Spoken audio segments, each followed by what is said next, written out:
He was born into silence, not the silence of poverty, not the silence of fear, but the kind of silence that hangs in marble halls, where even echoes know better than to speak.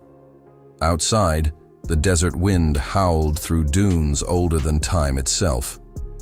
Inside, a newborn cried, the son of a king, the heir to a throne wrapped not in cloth, but in gold. This is not a fairy tale. This is not fiction. This is the world of Arab royalty, a world the public barely sees, a world of trillion-dollar wealth, whispered legacies, and untouchable power. We hear their names. We see their motorcades. But what we don't see are the stories, the scars, the choices that turned men into monarchs, and palaces into kingdoms. From Riyadh to Dubai, from Doha to Muscat, they rise, tall as minarets, draped in robes of white, backed by nations, by oil, by ancient bloodlines, and modern ambition. But what does it mean to be born into everything? What does it cost to be king? Today you'll walk through golden corridors, feel the weight of a $2 billion crown, and hear the hush of servants who've never made eye contact, because in these palaces, even eye contact is protocol. You'll meet rulers who own airlines, who command armies, who buy cities the way others buy dinner. Their watches are worth more than skyscrapers. Their shadows stretch across continents. But we're not just here for numbers. Not just jets and yachts and pet cheetahs riding in Ferraris. No, we're here to understand something deeper. What it means to rule a world, and still feel alone in it.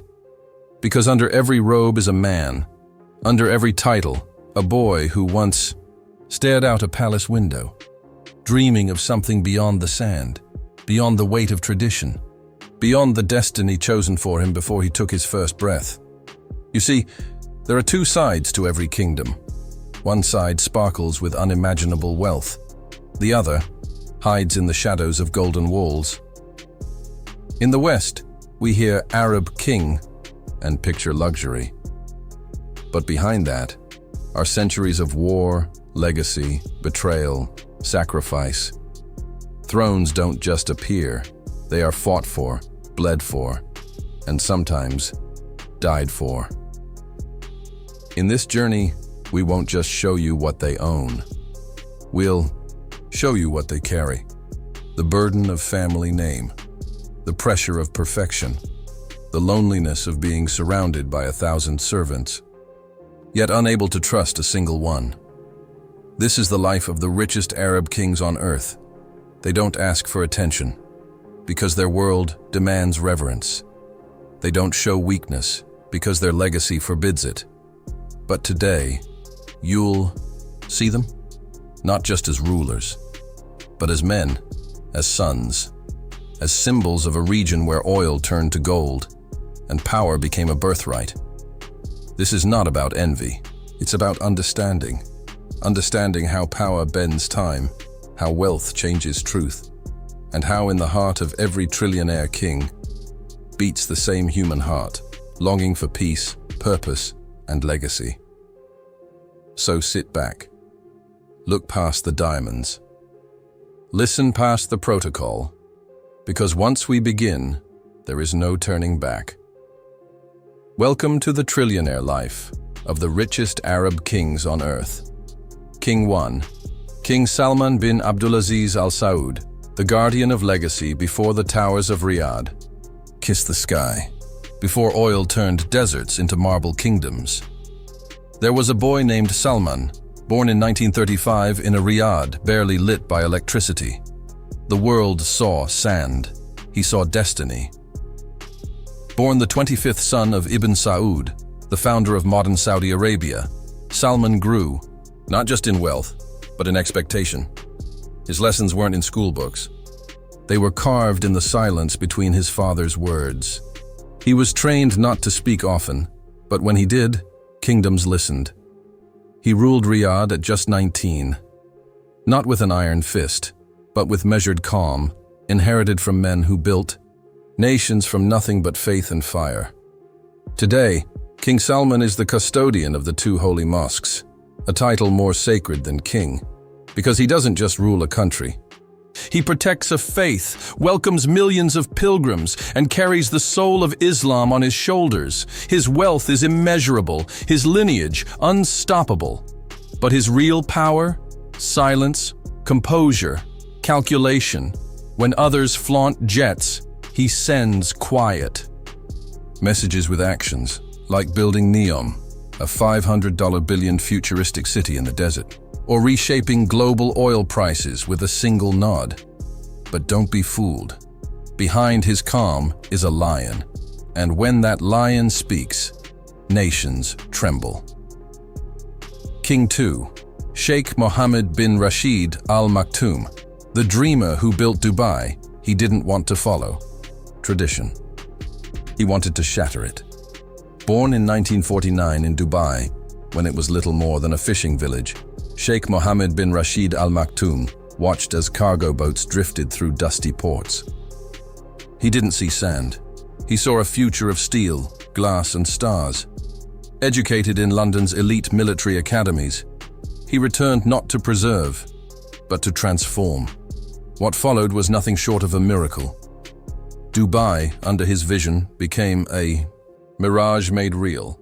The Burj Khalifa, the tallest structure on Earth, 2,722 feet into the heavens, the Palm Islands, man-made paradises shaped like art, the Emirates airline, owned by royalty, trusted by the world, a city where the future lives, and where yesterday barely remembers itself, his personal net worth in the billions.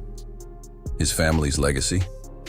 Trillions in assets, influence, and untouchable prestige. But wealth was never his obsession. Speed, vision, purpose. That's what drives him. He's a poet, a horseman, and a ruler. A man who writes verses by night and builds worlds by day. And his rule is not just show. He wakes before dawn. He answers his own emails. He leads with intensity that leaves even his closest aides breathless. Yet with all the skyscrapers, all the jets, there's one thing that stands tallest. His desire to leave a legacy, not just for the UAE, but for the Arab world. Either we be number one, or we be nothing, he once said. And those aren't just words. That's law. The bridge between them two kings, two deserts, two destinies. Where King Salman protects legacy, Sheikh Mohammed creates it. One sits upon an ancient throne. The other built one with his own hands. But they both understand something few ever will. That ruling isn't about control. It's about endurance. To wear the robe and not let it choke you. To walk among billions and not lose yourself. To hold wealth beyond counting and still seek meaning. These are not playboy princes. These are not showmen. They are symbols of how the Arab world didn't just rise, it ascended. And it did so through fire, sand, sacrifice, and the will of men who refused to be ordinary. King 3, Sheikh Tamim bin Hamad Al Thani, the young power broker of Qatar. He was just 33 when the crown was placed upon his head.